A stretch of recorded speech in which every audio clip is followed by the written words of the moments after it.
Welcome to the Real Film Nerds Podcast. Welcome, everyone, to another episode of the Real Film Nerds. My name is Mike, Mysterious Mike Talent, and with me is my co-host, Matt. Matt, we don't really have a nickname for you, do we? Do I need a nickname? Aren't I just good enough without it, Mike? I guess so. I guess that's true. And today we're going to be talking about a wonderful popcorn movie that, Matt, before you tell us the title, how did I describe this movie to you? Hot garbage? No. Remember you were really nervous about, you're like, I haven't seen all these Fast and the Furious movies. I'm not going to know what's going on. Describe the one sentence that I sent to you to catch you up. Hold on, wait a minute. Do I need to look it up on the instant messages so I can read it like verbatim? Although I don't know if I can go back that far because we talk all the time on the internet. It was something along the lines of action, things blow up, and that's it. I think. No. It was no. Terrible. Hold on, Matt. I'm looking it up Matt. now. I'm looking it up. I'm trying to scroll as fast as I can. I'm trying to scroll. When did we talk about this? Luckily, my mouse doesn't make noise. At least I hope not. Well, it was a couple days ago before you'd seen it, and you were nervous about watching it, and then you were gonna watch some I don't know, Fast and Furious Catch Me Up thing. So, have you found it yet? Hold on. I'm looking. There's something about Shark Week. Here, Mike, go. Talk about Shark Week. Go. How is Shark Week? Oh, yes. This last Shark Week was it was all right. They did a lot of fantastic, crazy things. So, whatever. But there was a couple episodes that were pretty neat about some stuff they're trying to do to prevent shark attacks in Cape Cod area. So, that was cool. But some of the celebrity things are kind of I don't know. They're kind of weird. They had some YouTube channel guys that I don't know. Was it called The Impossible or no? I don't even follow them or anything. But it was kind of lame. They went and took them shark diving and just recorded them shark diving. How would you rate this year's Shark Week versus other Shark Weeks? In terms of reels or just what are we going with? Versus the other ones. Is it as good, better, worse? It was just a mediocre. I don't know. Sometimes I feel like they have more sciencey ones. I really like the ones where they do a lot of tagging stuff and they show how that stuff works. And I liked this one. It was called Alien Sharks a few years ago. And it was all these super deep water sharks that they caught off of Japan. That was cool, but... Okay, so now to get back on topic, since everybody hates it when we get off topic off the beginning. Mike, I found it. It took me a while to scroll back, but I got your exact quote on the Facebook's messengers. Yeah, maybe I should have warned you before I just put you on the spot like that. But hey, you do it to me all the time. So it's revenge, man. It started out with me sending you a link to a catch-up for the complete Fast and Furious series in order, I think, of... They came out. I don't think it was chronological. It was the order they came out, which is chronological, right? Well, but Tokyo Drift came out third. No, that was the second one. No, Tokyo Drift was the third one. Too Fast, no, I think it's the second one. Too Furious was the second one. No, I think that's the third one. No, I know for a fact, Mike. For a fact. All right. Anyways, all right. So, I guess, but it wasn't, it was in the order that they came out. It was not chronological, because chronological would be how they are in the timeline, I believe. Anyways, whatever, it doesn't matter. And I said, hey, look what I found. Should I watch this? And you said, you don't need to, but go for it. I said, okay, if you say so, I won't waste my life. And then you come back, nope, summarily,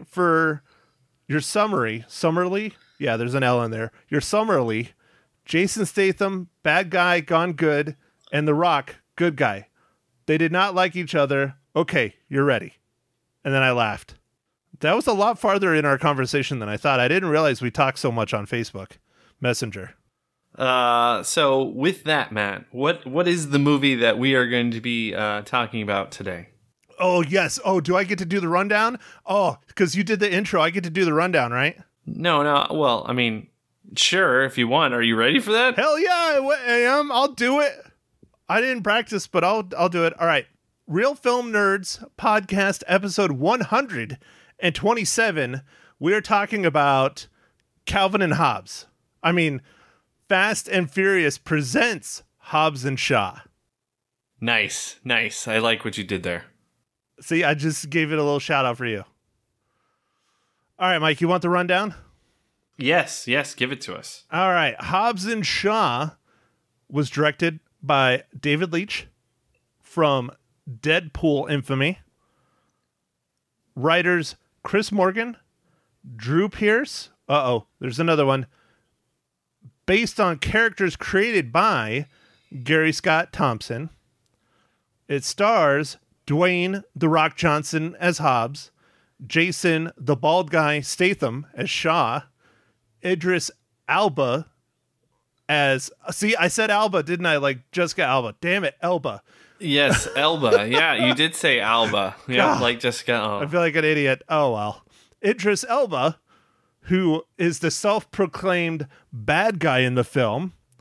Vanessa Kirby, who is the hottie named Hattie, who also happens to be Hobbs' sister. Helen Mirren has a cameo in it, and a few other people like Cliff Curtis, one of my boys. There you go. There's some of the stars. Here is the storyline. Since I didn't realize I was going to do this, I am going to read the quick one since it's right here. Lawman Luke Hobbs and outcast Deckard Shaw form an unlikely alliance when a cyber-genetically enhanced villain threatens the future of humanity. You know, that really does sum it up. It is, that trumps my summary of the history of these two. It really gets to the heart of the movie. And, the heart of this movie is there's a lot of action. There's some funny back and forth between Jason Statham's character Shaw and Dwayne Johnson's character Hobbs. And that's about it. So this is just a popcorn action movie that really has nothing to do with Fast and Furious except these characters were in it. So is that why it's Fast and Furious Presents?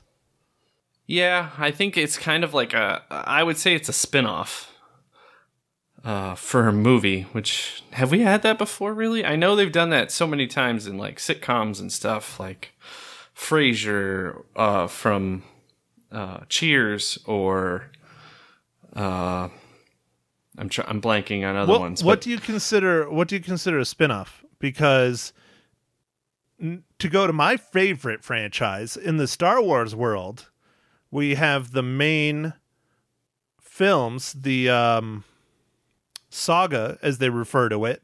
And then we have a Star Wars story, which they only did a couple of because I guess people just don't like them, or people were boycotting, or whatever. There's many different theories. So would you consider Rogue One and Han Solo a spinoff? Or not Han Solo, but Solo? Yeah, I would say it's like a spinoff, so some of the characters could be from the other part. What did you call it? You had a specific word. The saga? From the saga, but you're still in that universe, that world.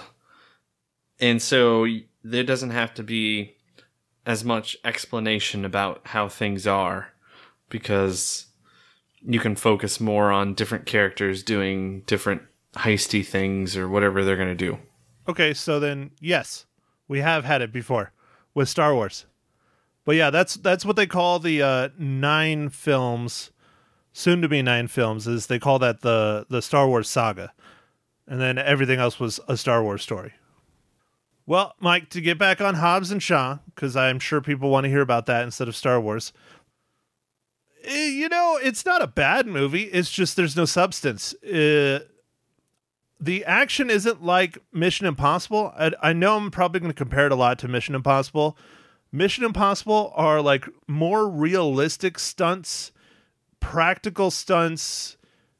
You could see that stuff really happening in real life, kinda.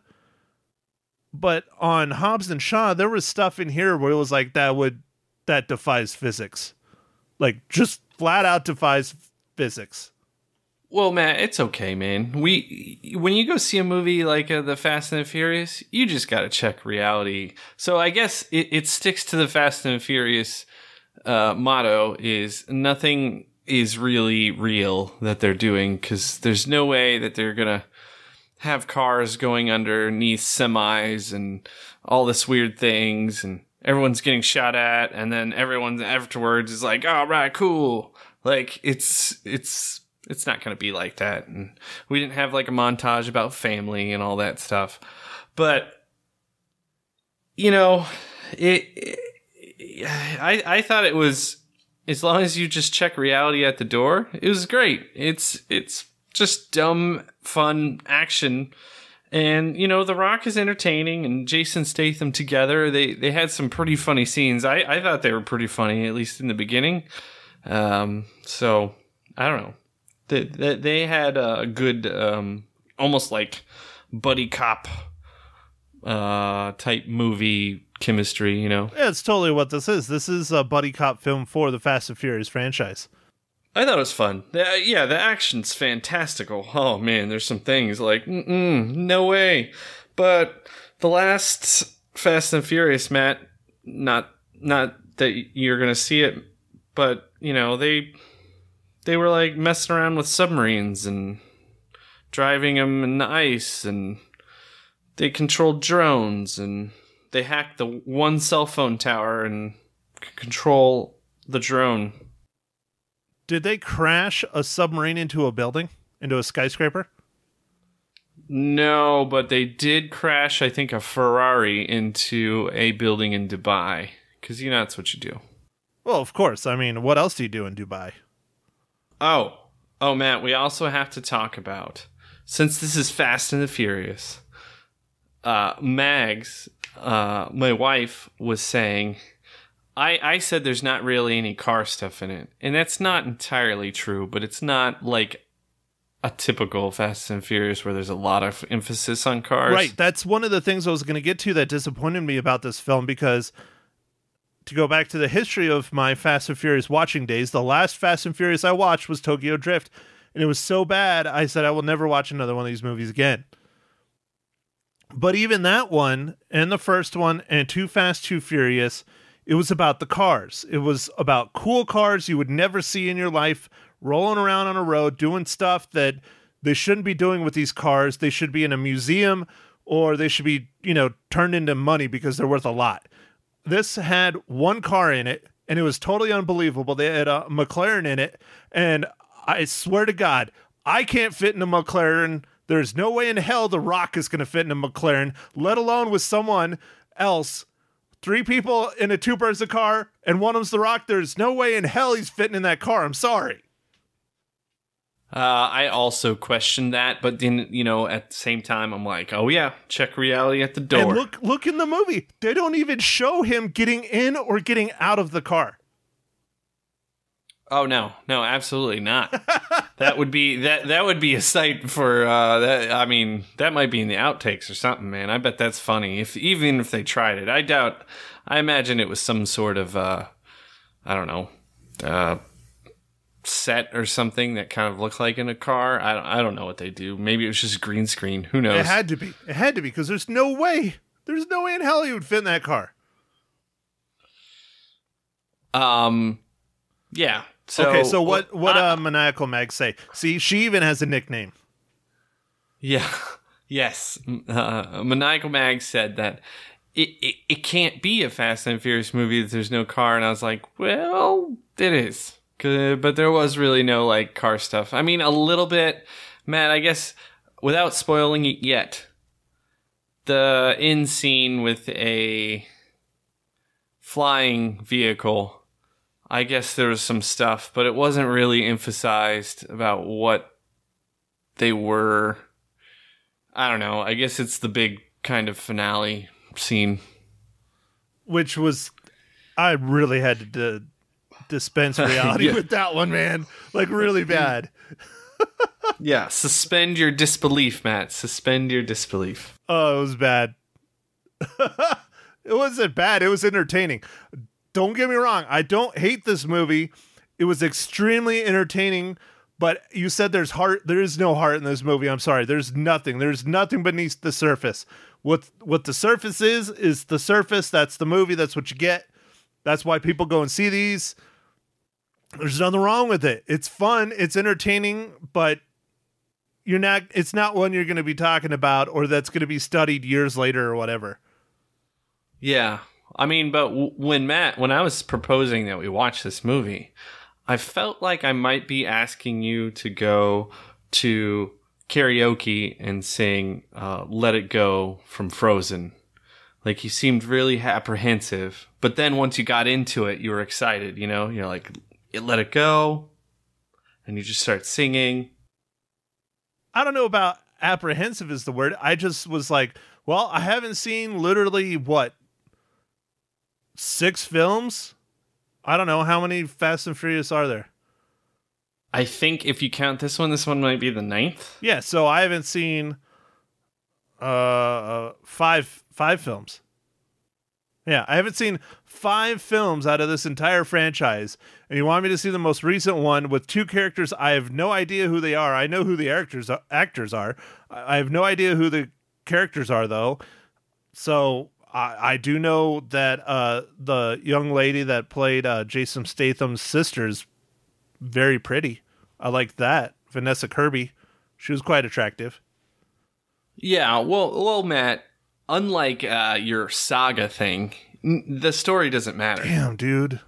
That's just cruel. Saga thing? Wow. You emphasizing the story, like, yeah, that's not something you do with Fast and Furious. In fact, I'm pretty sure that one character got killed in one of the movies and then was miraculously brought back to life. Was that The Rock? I mean, no, I don't think it was his character, but I mean, who knows? Maybe. I don't know. That's what I'm asking. I haven't seen those ones. I didn't even know anybody got killed. I know Vin Diesel didn't do the second one, and I don't know why he didn't do the second one. I think he was filming Riddick or something. But he's the voice of Groot. He is. He gets paid really well to say I am Groot in like 4,000 different ways. God, could you imagine doing that? That would be just brutal. Sitting there in front of a microphone saying Groot like 9,000 different ways. That has to be tough. I can't even speak words, and that was me saying the same words over and over again. It would be tough. Yeah, in different ways, in different, yeah. I honestly, not joking. I think it would be a real pain in the ass. I really do. Yeah, it would be. It definitely would be. So, Mike, speaking of Groot. Ooh, I like what you did there. Oh, you like that? See, sorry. I didn't even mean to do that, but we're going there. All right, Mike. So hold on, I got to scroll back up so I can read the whole title. How does Fast and Furious Presents, Hobbs and Shaw relate to the Marvel Cinematic Universe?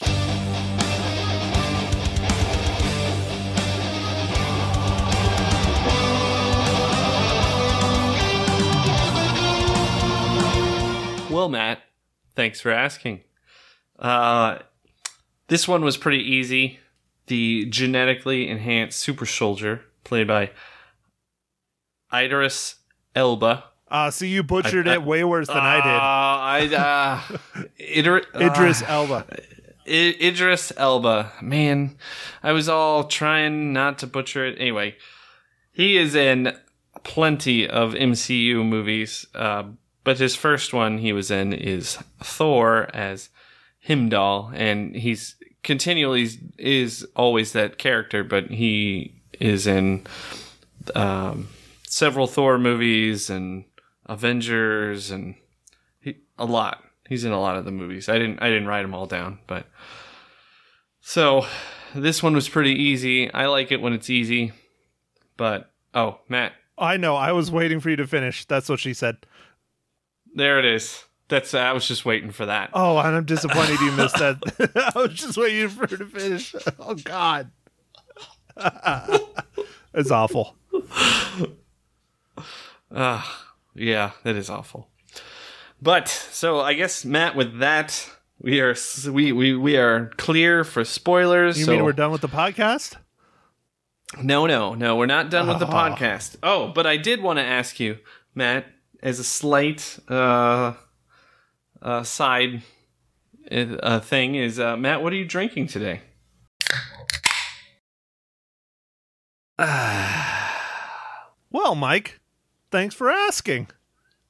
See, I did it back to you. I love it. It's awesome. You did. Mike, I am drinking a classic. I've drank it many times on this pod. I've drank many of them throughout the years. Good old-fashioned Four Peaks Kill Lifter. Nice. Very nice. All right, Mike, which juicy IPA are you guzzling this evening? Of course, it is an IPA, but this one's from Lagunitas. It's called Super Cluster Ale. It is a Citra hopped mega ale of intergalactic proportions. Sure, you can say Lagunitas right, but heaven forbid you say Idris Elba correct. Well, I don't know. When you visit the brewery, it sticks in there more. I don't know. So you need to go on a meet and greet with Idris Elba. Yeah. After that, I would never mess it up. I bet. That would really seal the deal for me. I don't know why. I like him, dude. I think he's a really good actor. I really do. He plays a really good villain too. But I mean, he's been in so much stuff, as you were pointing out. You know, the MCU world, and then he was in The Office. He had a cameo in The Office for a while. Yeah. He was in The Office. He's been in all kinds of things, man. He's a really good character actor. He's real good. There were rumors he was going to be, they were eyeballing him for the new James Bond, which I thought would have been awesome. But the problem is he's a little older, and how long it takes him to put out those James Bond movies. He'd be like 70 by the time they got to his third one. So they're going to have to look elsewhere. Because they wanted to do, like a multi-part deal or whatever. Yeah. Anytime they get someone for James Bond, they want someone for like 4 or 5 movies at least, I think. And it takes them forever to put them out. I mean, it does. It really does. They need to take a note from Marvel. Yeah. I mean, if they wanted to do that, I don't know if it would work the same. I guess it just depends.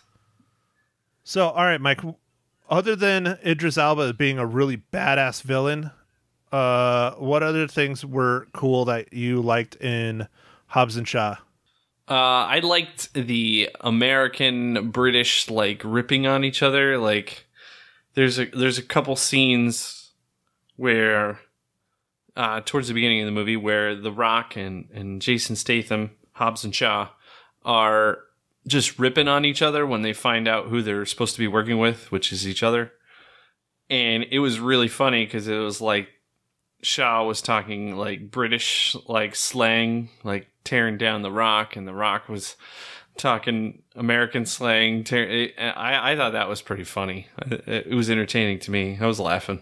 Oh, yeah. Yeah, there was some decent humor in here. It's not laugh out loud kind of funny humor, but there's some smart, interesting, fun, entertaining humor, definitely in the beginning when they're butting heads, for sure.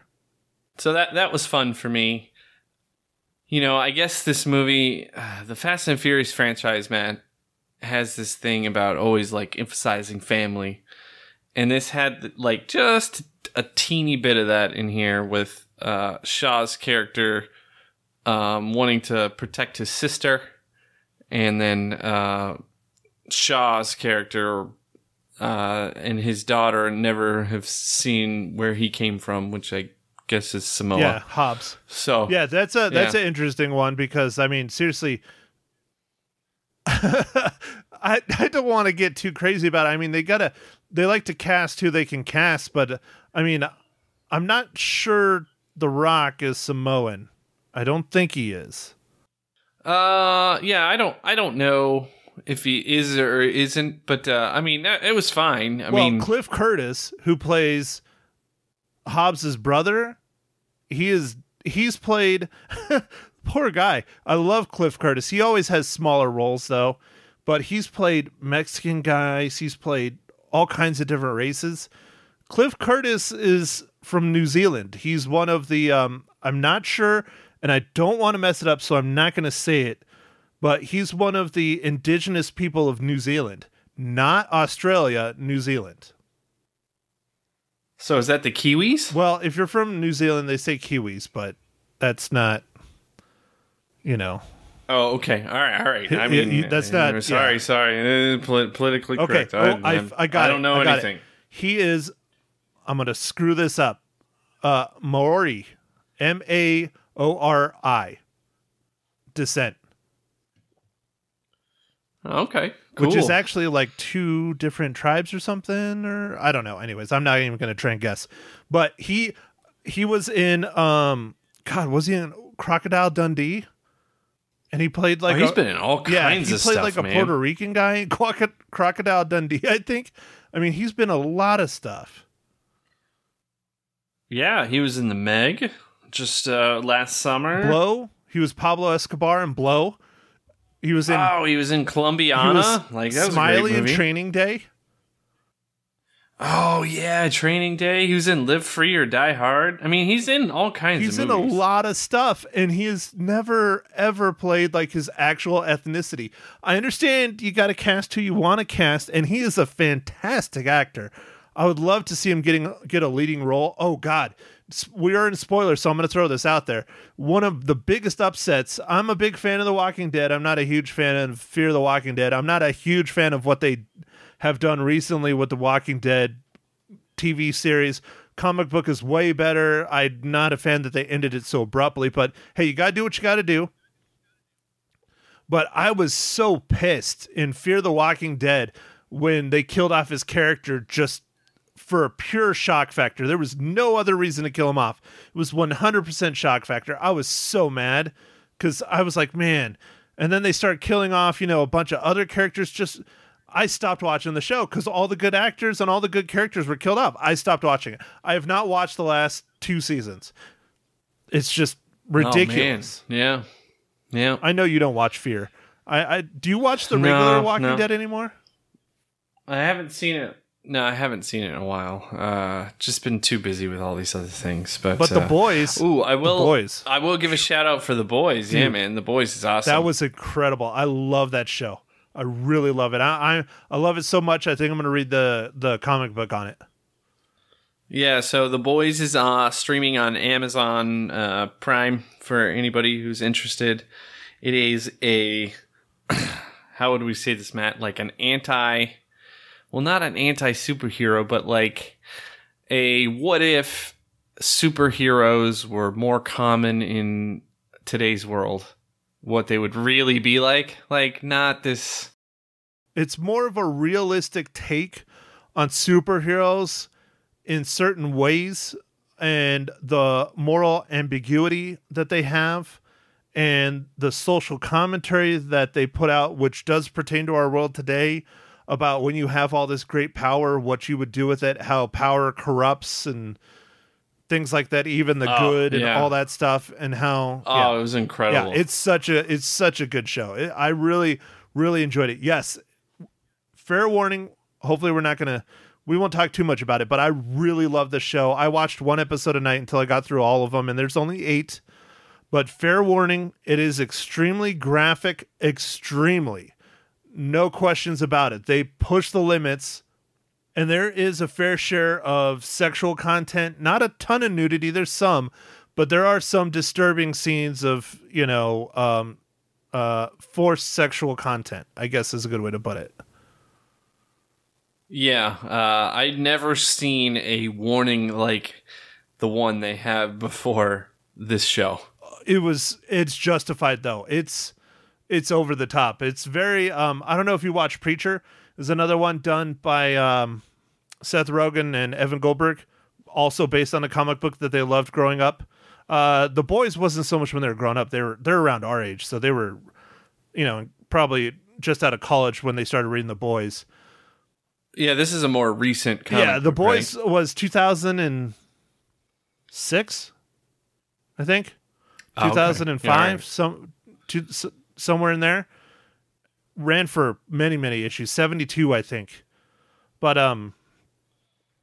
anyways, the Preacher, Evan Goldberg and Seth Rogen actually knew each other, I believe, in high school. And the reason why they got to know each other so well is because they both love comic books. They both love the more hardcore comic books, more graphic, more indie, like Preacher, done by Garth Ennis, who also did The Boys. But Preacher's a lot like it. The show is a lot like The Boys show. It's graphic, but it's not like insanely graphic. It's very over the top. It's very fantasy. I love both the shows. I love what they're doing with them. They're just fantastic. I highly suggest watching both of them. I really enjoy them. All right, Matt. So to get us back on topic, Matt, I think we should just do our ratings. I think we should just do our ratings. And I thought you wanted to talk about the end scene that was just totally crazy. I mean, okay, so we can talk about that. Like, just and how magically cars, when they roll up to another car and they have hooks on them, they magically hook onto the other car's bumper. Well, that was all the skill, man. That was the Fast and the Furious skill. Like, just that's boom. What I'm doing wrong. I don't have any skill. And Matt, like, unless you take as much steroids and HGH as The Rock, you couldn't hold the helicopter down like he did. Dude, what kind of shit was that? He pulls a helicopter down using freaking chains? Really? Ridiculous. That still wasn't the worst part I had with that. It was the freaking cars all locking onto each other and then the helicopter. I mean, come on. Seriously, a thing is flying through the air. No, if that helicopter truly has enough power, it would lift all those cars up easily. Yeah, but I don't know if it was a lifting helicopter. It doesn't matter if it's a lifting helicopter. If it has enough power, it'll pull it up, or it'll pull the damn helicopter into the ground.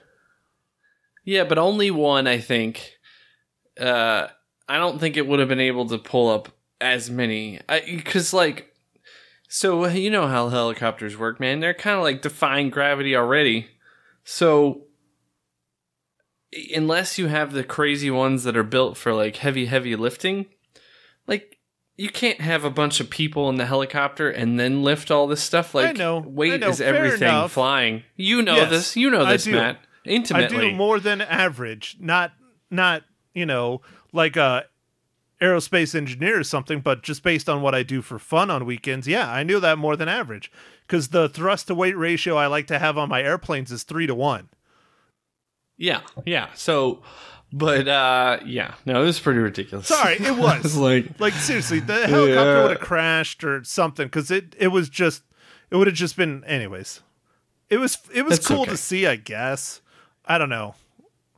I thought even though it was cheesy as shit, one of the parts I actually did kind of enjoy was when all the guys roll up and they're getting ready to go to a war against The Rock and all of his Samoan family and stuff is all out there decked out in their traditional garb with their traditional weapons and stuff. I thought that was going to be cheesy from the trailer, and I actually kind of liked that. I thought that was kind of neat. Yeah, the way the trailer was cut up, it seemed really cheesy, but it actually did flow a little better in the movie, which was good. And it made more sense, especially when they were talking about how they're advanced weapons and they have to be activated to be able to be used and all that stuff. It made more sense, but I liked how they did it. I like how they choreographed it, because I mean, I'm sure I don't know tradition about Samoan warriors, but a lot of warriors in the past, they always did stuff like that as a show of force to intimidate their enemy, and I loved it. I thought it was really well done. I thought it was really cool. Yeah. No, that wasn't a bad scene. It did look kind of cheesy when they were showing it in the trailer, but it turned out all right. So I guess, Matt, with that fantastical scene out of the way, do you want? I'll give my rating first, Matt, because you usually go first. I did the intro and everything this time, so I'm gonna go first. I give this movie 3 reels out of 5. Wow. Mike has a higher score than me. Damn. I don't know. It's pure entertainment value, this one. Like, there's nothing to it, and that's okay. And I guess that's what I expected, so I was happy. It delivered. Oh, I wasn't sure what to expect. I kind of thought I knew. The trailer is clearly one of the best cut trailers I've ever seen in my life. I mean, it tells you pretty much the entire movie. I mean, the trailer is almost a small movie. Sucks that a lot of the best parts in the film are definitely in the trailer and ruined in the film. Not too bad, but a little bit. I will say this before I give my rating. If you do want to watch this movie, this is one where you will benefit a lot by seeing it in theaters just because of what the movie is. It's a over-the-top action movie. I was going to try and add something else in there, but over-the-top action buddy cop kind of movie. And this is what movie theaters are built for. You want that surround sound. You want that big screen. You want to hear those explosions. You want to feel it in your seat. This is the kind of movie you definitely want to go see it in a theater. All that said, 2.5 reels. All right. Well, that is crazy that I rated something higher than you, and that it was this movie. So I don't know. Maybe it was just the day I was having. Maybe it was just a good day. I don't know. Like I said, it's not bad. There's just not a lot here. It's an action flick, and it is what it is. And I think it not being as grounded in reality as something like Mission Impossible takes away for me. I know it's supposed to be fantastical, but it's not like over the top fantastical. So it's like kind of in this middle area. And the story was okay, but it's nothing special. The Mission Impossible stories are really good. Really good. I really enjoy those. I hate to keep comparing it to Mission Impossible, but I mean, those are like the gold standard now for action movies, is those Mission Impossible films, man. They're really just incredible. Yeah, they're all about their practical effects. I like a lot of the Christopher Nolan movies because he does a lot of practical effects, even though his last several movies have kind of been more fantasy. And there was a trailer on my movie, I don't know if you saw on yours, for a new Christopher Nolan movie. And it didn't really say much. And it has Denzel's son in it, Little Washington. Little Washington. No, sorry, I butchered that. It's so funny. Who was in Black Klansman.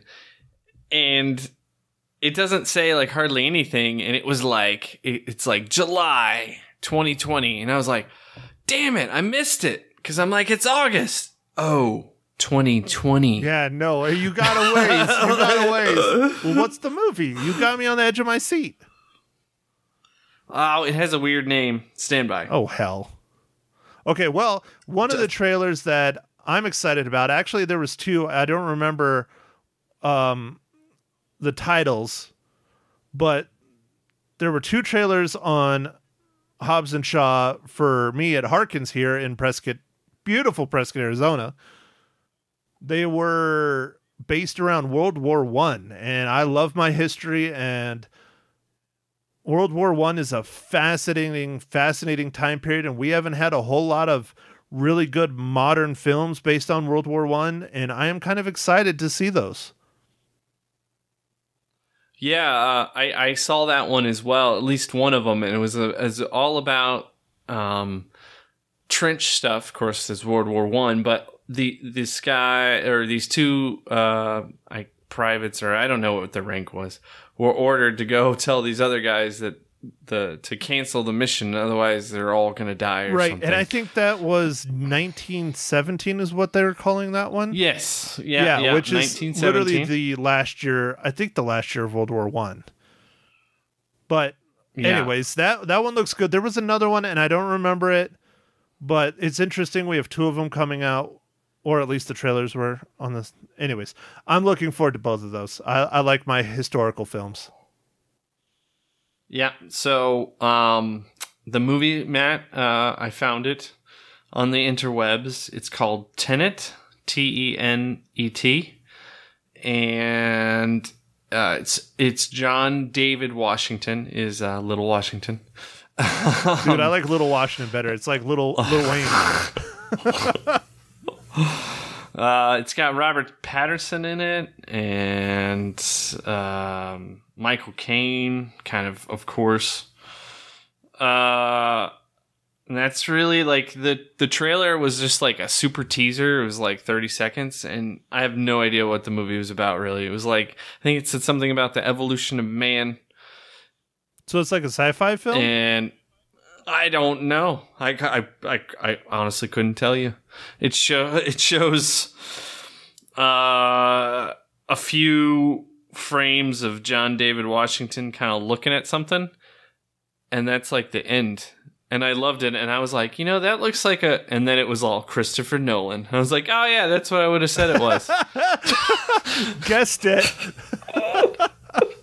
Well, awesome. I'll have to look that trailer up. Yeah, I think it's a teaser. And you said it's what, Tenet? I need to...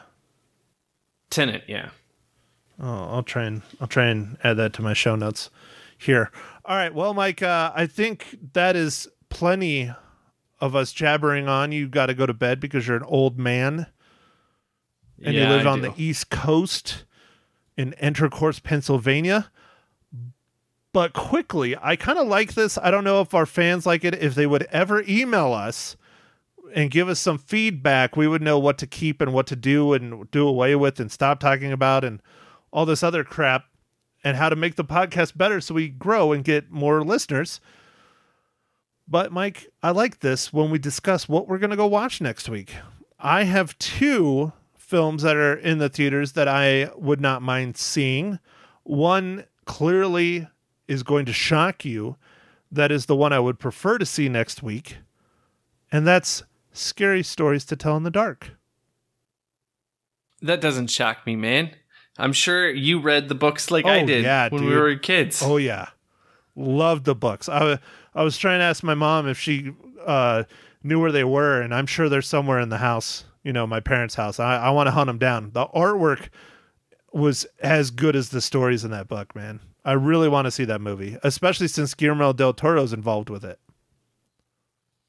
Yeah, I'm interested in seeing it because I read the books when I was a kid, and even though a lot of them are like pretty much short stories and stuff, this looks interesting because it kind of preserves some of that. And I think the art, like the whatever the creatures, the monsters, are similar to what the book had. So that's going to be very disturbing. Can't wait to watch it. Oh yeah, because those drawings, man, the artwork was incredible. It really was. I mean, even as a kid, I was just like, wow, this is amazing. And the other one that we could decide between... Yeah, what's this other one? What is this other one? What Dora else and the Lost City of Gold. I am just so excited. No, I'm just joking. It's like, no way, dude. Like, talk about forcing you to see something that you would just... Yeah, I'd probably slit my wrists. No, you'd be like, well, so I fell asleep, but the first half... Well, I fell asleep through that too. I got up and left.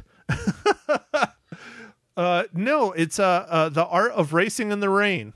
Oh no, wait, I don't want to see that either. I mean, Jesus, man, another freaking movie about a dude and his dog and the dog talks or some shit. Sorry, no, negative Ghost Rider. I'm gonna pass on that one.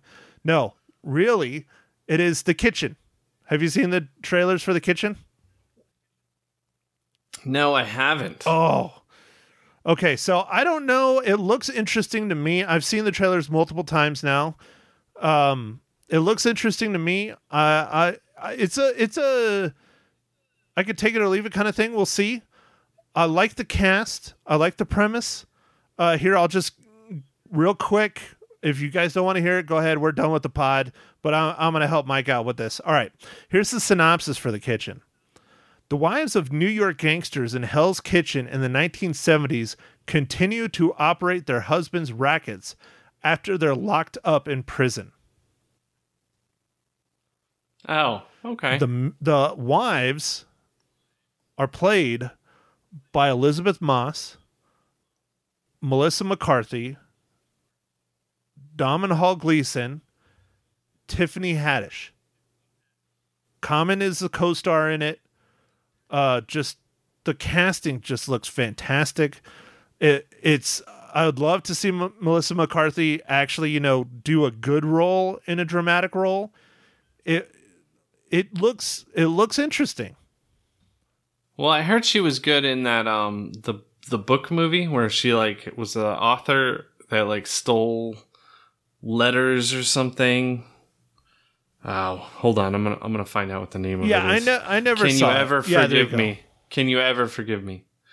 But yeah, well, I mean, we might be able to see that. I mean, we kind of saw a movie that was somewhat like that with it was where all the husbands got killed in the bank heist. Yeah, we reviewed it. I'm drawing a blank on it. Was it the I want to say it starts with a F. Oh crap. See, this is why we need to write down our show notes before we start getting into it. Final job. Yeah, it was something that's okay. Like that. I don't remember exactly what it is, but a lot of people loved it, and a lot of people hated it, and it was up for some awards too, wasn't it? Yeah, I think it was nominated for some awards. Anyways, yeah, it's very, very reminiscent of this, but this seems more like the women go in and take over an already existing kind of thing. The other one was more of bank robbers, and they were finishing their husband's last job. This is more of a crime syndicate kind of thing, like a mafia.